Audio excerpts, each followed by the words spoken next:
Hockey Picks and Bets. I'm your host, DJ Mitchell, here to cover the 4-game Monday slate. We are looking at 4 games, not a ton of intrigue, but a couple, I think, pretty good spots. So before we get started, make sure to rate, comment, review, do all that stuff. If you're watching this video, you'll probably see me in all my Brown stuff, recording this right before I watch the Browns game.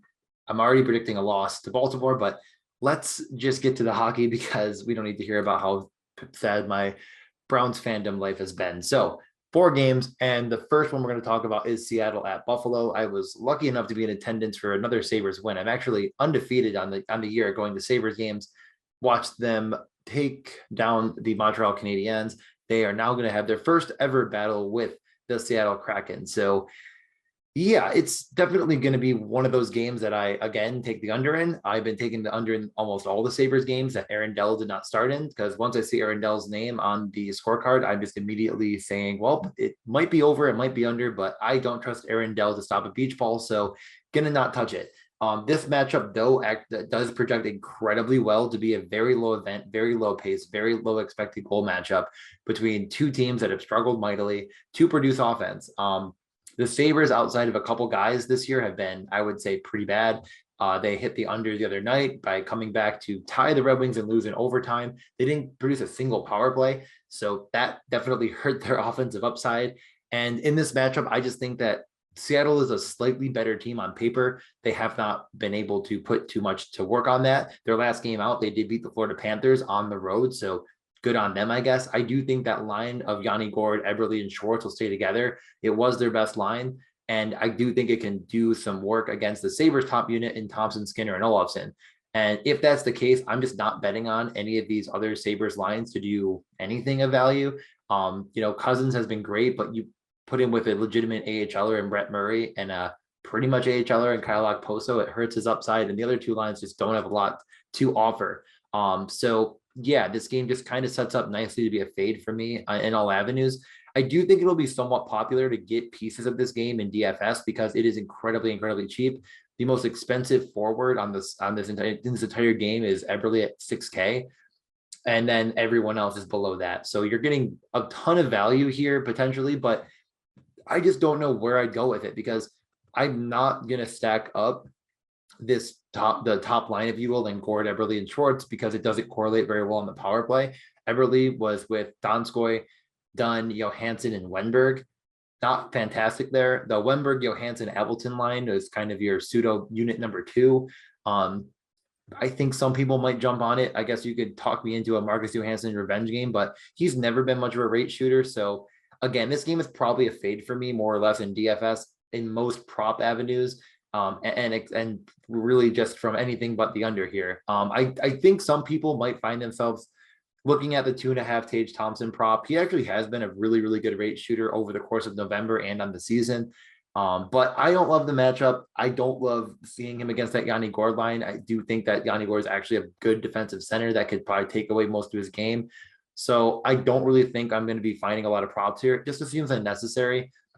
Maybe I could look at a save prop and just say that, like, Tokarski has been playing well enough and he should see enough shots to get there. But I really think this game is more of a fade than anything else.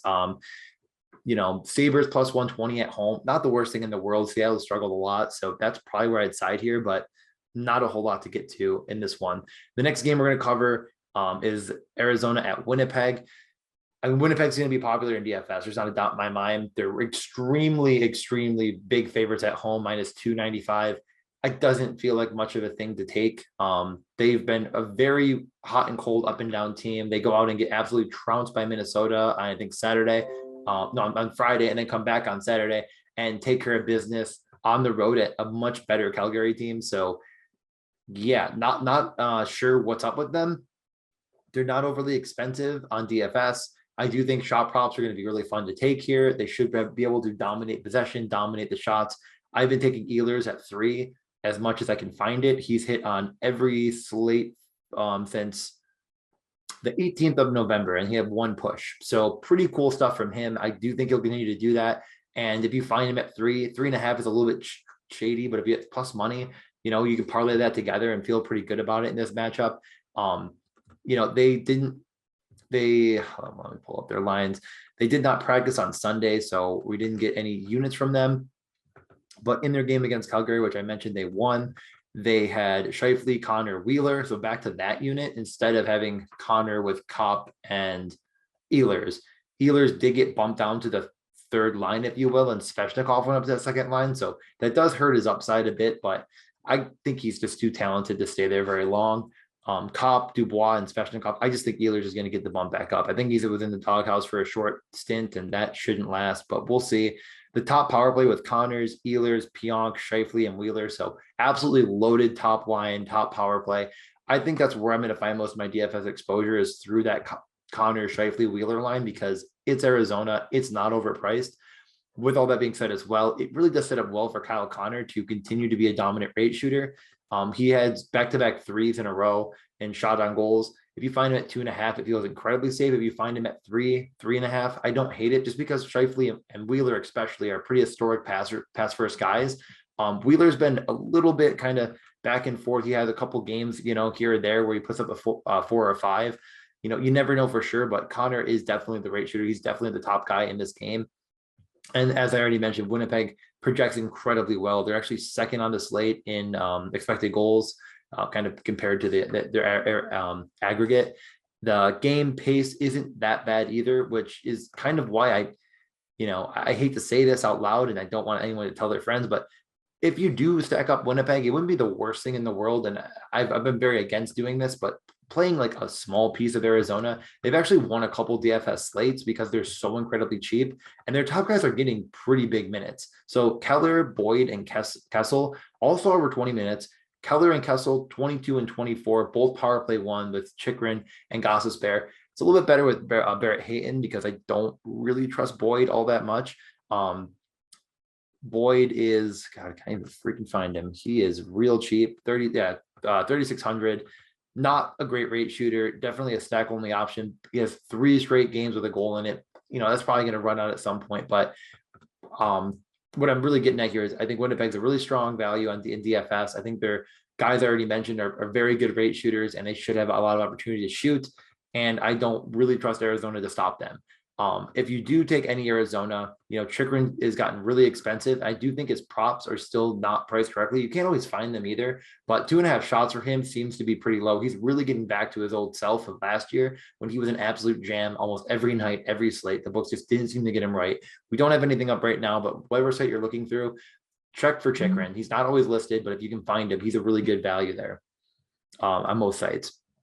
We'll get over to the third game, my favorite game on the slate, Vancouver at Montreal. It really is the panic in Canada for both teams. Montreal just fired like all their executives, including Mark Bergevin, after last year's Stanley Cup trip. They've been bad. They lost to Buffalo.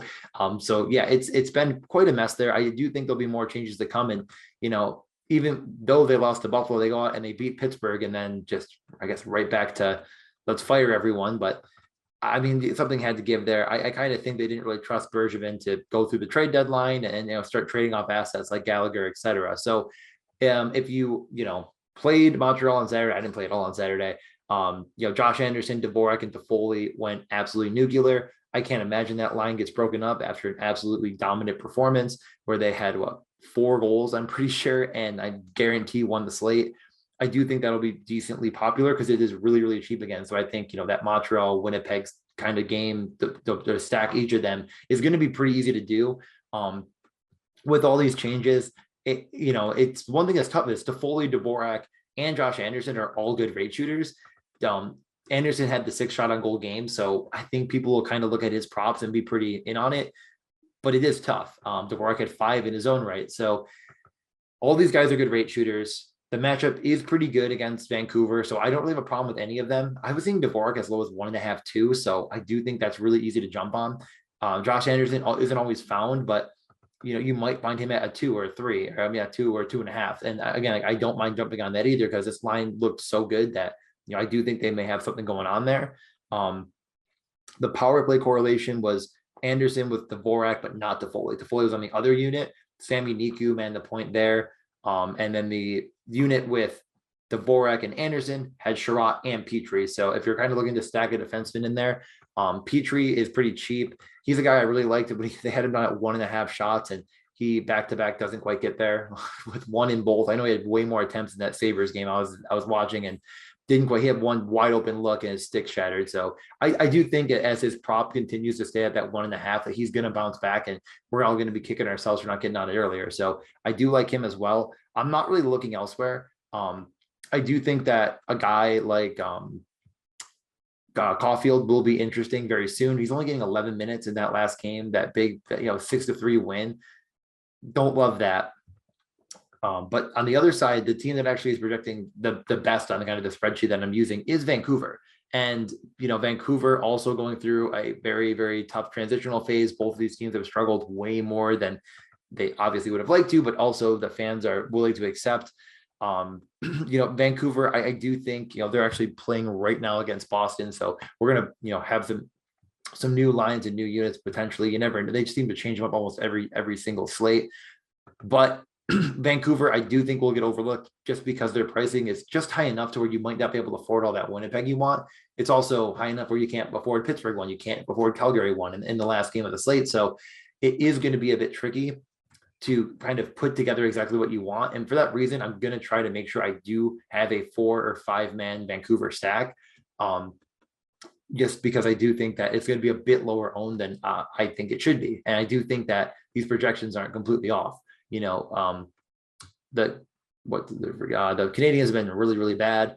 So yeah, I'm just trying to pull up what the Vancouver Canucks ran out to start the game. If we could find it quick. But irregardless, whatever it is, if there's any changes or not, I'm definitely going to be looking to put together the best power play unit that I can. And it's going to include guys like, Horvat is one that I think is going to be popping a bit. Their last game out was against, I should have had this up already. Thought I did. Against Columbus, they lost 4-2. Horvat was with Garland and Pearson, Hoglander with Miller and Besser, and then Pedersen, Downing, and Podkolzin. So yeah, that's kind of what they had been running. Horvat and Garland were both on the same power play unit without Pearson and Quinn Hughes. So like that kind of a stack, I think could be really, really strong here. It'll get overlooked. It won't quite get the ownership that I think it deserves. And all of those guys are good rate shooters. Connor Garland is a kind of a guy that's been incredibly hot as of late. He has at least 4 shots on goal in his past 5 games. So I don't know if you're going to find his props listed as much as others, but he was at round 2 and I was jamming that quite a bit. I think he continues. All of the wingers here are pretty cheap. Podkolzin might be another guy that gets a little bit overlooked. He is, a really, really good prospect. I don't know if you're going to find props for him, but I do think if you do go Pedersen, he makes a lot of sense to put with it. They both were on actually Podkolzin did not get, he got a little bit of power play run. I don't know. I thought he was in the second unit, but things changed on a dime with this team. So we'll see. He did have one of the Vancouver goals in the last game. So I do like him quite a bit as well. I think that the Garland props probably my favorite from the Vancouver side. I already mentioned the Montreal guys I like. I think this game over is probably pretty fair. It's a 6 right now, and I like that a lot. I wouldn't mind taking Vancouver at plus 105 either. I already said that the projections seem to like them quite a bit. So I'm fine with riding that. They're expected to score more goals than any team on this slate. That normally means they're the winning team. So yeah, I like Vancouver at plus money. I think you could pair that with, some of the props I've already mentioned and put maybe 3 propped parlays together and you'll really try to maximize your EV on this slate. So the last game, and I think this will be a really exciting one as well, Pittsburgh at Calgary. Both teams kind of have a very similar setup in how they play. As far as the top line gets a ton of time, a ton of minutes, it's all power play correlated. It's really easy to stack and feel good about. But both of these teams also are pretty decent, and they really will try to, I think, fight fire with fire here. The Crosby line will match up against top lines. So could it be a situation where both of these lines end up kind of cannibalizing each other? Do you think one could dominate the play and the other get kind of just taken out of contention? It could happen. In the last game, Pittsburgh really ran the top 6 a ton, but like I said, Crosby, Gensel, and Rodriguez without Rust really ran the show. That being said, again, Evan Rodriguez is probably one of the better punts on the entire slate. He is, they have Matt Winger, 4,200. Brian Rust, as I've kind of buried the lead on, is on injured reserve as of Sunday, so he's not going to play in this one. Erod moving up at 4,200 does make that line a bit more affordable. Without looking, if you have to guess, how many shots do you think Evan Rodriguez had? Bet you went too low. He had 12 shots on goal in that game against Montreal. One of them did go in the net, so he absolutely smashed. I mean, he really has been as well, just even when he wasn't on that top line, and I know with all the COVID and injuries, he had been kind of bouncing around. He's still been one of the better rate shooters per 60 in the league, and that is kind of contingent on the minutes that he wasn't getting. So like, he 12 to 14 minutes, but he took 4 or 5 shot attempts. So, now with these guys out there, it really does boost his stock a lot. He's going to be pretty popular. I don't think he'll be overlooked very much by many people. If you find his shot prop, again, jam it. I mean, he's one of the better rate shooters, and he's getting the run now. And the last note on him, if I could quickly, I have so many tabs up. He was in the top power play where he did score. It was Carter, Crosby, Gensel, Letang, Erod. Erod went right in. So that whole correlation's right there. I don't really think I get away from any of those top 5, including Carter in that mix, and maybe even Kapanen. But if you get crazy, Kapanen, Zucker, I don't know. It's pretty out there. It just doesn't seem necessary with other value that I've already mentioned. Then our last team is Calgary. They were the winning team in that the losing team last time out against Winnipeg. The top line stayed the same: Gaudreau, Lindholm, and Matt Tkachuk. Not Brady, who got bit, his brother. Mangiapane, Backlund, and Coleman. So that was the top 6. And the power play, I think, had a little. The only wrinkle was that Monahan moved up to the top unit. He is on the 3rd line and only getting 15 minutes a night, but he did bump into the top power play. He's been there, he's been out of there, he's been there, he's been out of there, but he's right there right now in the top power play. So I don't really see a lot of value in taking, not great value pieces here on Calgary, because Mangiapane at 5,100 is just, it's okay, because I think he has enough of a rate shooting floor that you don't feel sick about it, but he can disappear at times. And 15 goals on the season, he's shooting at a whopping 27%. It's just not going to last, and I really don't want to be on the bad side of variance with him. So I'm probably going to not go with any of the cheap guys there. I really think that my top stacks are just going to be Winnipeg, Vancouver, and Montreal, and then I'm going to just see what I can do with some sprinkling some pieces. Erod, obviously the easy kind of jam in play and cash. I think it's a mortal lock. And then just kind of work from there. And honestly, Vancouver is cheap enough to where I think you could really get a nice, 3-man Vancouver, 3-man Winnipeg, maybe make it a 4 with like a Pionk or something, get Erod in the mix. I'm not sure if that's going to be completely undoable here. So that's how I'm going to be attacking the DraftKings slate. As far as props are concerned, I think that anything that includes Kyle Connor, he's been a bit up and down, but I really do think this is an incredibly good matchup, incredibly good spot. If you can get him at plus money at like a 3 shot on goal, I love that. I mean, Erod is going to be kind of tough to find. You might find it on FanDuel. They seem to offer that a bit more. DraftKings is a little bit hit or miss. They kind of seemingly would leave one of that top line guy out. So if they leave out Gensel, they put Erod up there. That would be great. And then, I mean, I think the under in the Sabres game is really strong. Both these teams project very, very bad in the expected goals model.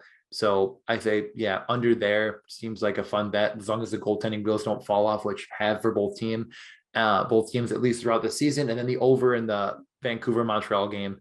And then even just taking Vancouver. I mean, I don't think it's quite as good as taking the over. I do think that game could definitely hit that over, but goalie is goalie. And, there might end up being 70 shots in that game, and it just doesn't quite get there because, the Jake Allen decides to stand on his head, which he has done before. I think that pretty much covers everything. I hope everyone's doing well with the holiday season and, enjoying some of these profits. I know some people have reached out to me and thanked me for things here or there. Continue to do that. Continue to tweet out. I'll get back to posting more props. It's been definitely really busy with the holiday, and I kind of said I was going to get back to it and did it like twice and then stopped again. I've been posting more of my underdog stuff, but I'll try to get more of the DraftKings Sportsbook in there as well. Just to try to make sure I'm covering all my bases. But with that being said, I'll get you guys out of here. I'm about 10 minutes away from the Browns losing, so I got to go watch that. You guys have a good night.